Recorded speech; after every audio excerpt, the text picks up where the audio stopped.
Predvsem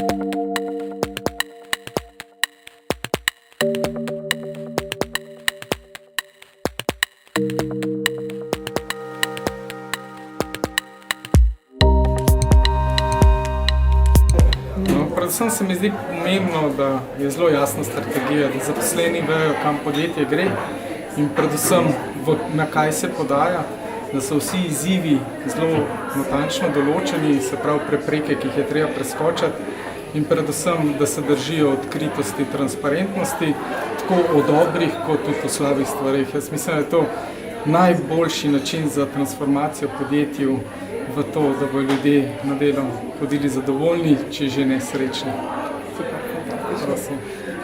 Kaj pa opažate v Sloveniji, se premika stvari na bolje, ker ne delate tudi v strategiji Slovenije, je za to več posluha ali še nam dosti manjka do tam?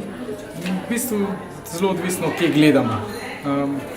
Jaz že dalj časa govorim, da predvsem mladi, govorim danes o srednješolcih, o tistih na fakulteti, ima že zaradi načina življenja zelo drugačen pristop. Do 25 leta zamenjajo že 3 službe, tako da je bistveno lažje njim zamenjati službo, poiskati boljšega delodajalca in tudi tukaj bo prišlo do neke transformacije, ki bo povezana s tem.